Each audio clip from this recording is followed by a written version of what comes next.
মাননীয় প্রধানমন্ত্রী পহেলা বৈশাখ বাংলা নববর্ষে কৃষকদের জন্য যে কৃষি কার্ড বিতরণের পরিকল্পনা হাতে নিয়েছেন, সেটা সারা বাংলাদেশের সকল উপজেলায় কৃষকদের হাতে কবে নাগাদ পৌঁছতে পারে?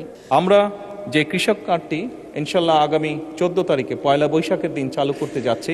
মাননীয় সদস্য তাহসিনা রুশদীর, আপনি একটি সম্পূরক প্রশ্ন করতে পারেন। ধন্যবাদ মাননীয় স্পিকার। মাননীয় প্রধানমন্ত্রী, আপনি প্রথম বলেছেন স্বপ্ন নয় পরিকল্পনা, কথা নয় কাজ। আপনি আপনার নির্বাচনী ইস্তেহার বাস্তবায়নের কাজ শুরু করে সেটা প্রমাণ করেছেন, যা দেশের সকল মহলে প্রশংসিত হয়েছে। মাননীয় প্রধানমন্ত্রী পহেলা বৈশাখ বাংলা নববর্ষে কৃষকদের জন্য যে কৃষি কার্ড বিতরণের পরিকল্পনা হাতে নিয়েছেন, সেটা সারা বাংলাদেশের সকল উপজেলায় কৃষকদের হাতে কবে নাগাদ পৌঁছতে পারে? আপনার কাছে সবিনয়ে জানতে চাই। আপনাকে অগ্রিম নববর্ষের শুভেচ্ছা জানাচ্ছি। ধন্যবাদ মাননীয় স্পিকার।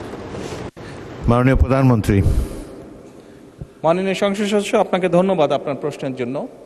আমরা যে কৃষক কার্ডটি ইনশাল্লাহ আগামী 14 তারিখে পয়লা বৈশাখের দিন চালু করতে যাচ্ছি,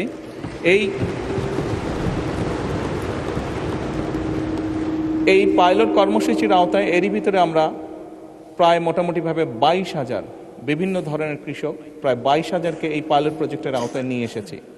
বাংলাদেশের 10টি জেলায় এই কর্মসূচি আমরা শুরু করতে যাচ্ছি। আপনি যদি জিজ্ঞেস করেছেন যে কবে নাগাদ সমগ্র বাংলাদেশে এটি সকল কৃষককে আমরা দিতে পারবো, বাংলাদেশে সরকারের কাছে যে হিসাব আছে তাতে প্রায় 2,75,00,000 কাছাকাছি কৃষক আছে, প্লাস মাইনাস। আমরা ইনশাল্লাহ পর্যায়ক্রমিকভাবে আগামী কয়েক বছরের মধ্যে চেষ্টা করব, আমাদের সরকারের পরিকল্পনা রয়েছে সকল কৃষকের কাছে পর্যায়ক্রমিকভাবে পৌঁছানোর জন্য। ধন্যবাদ।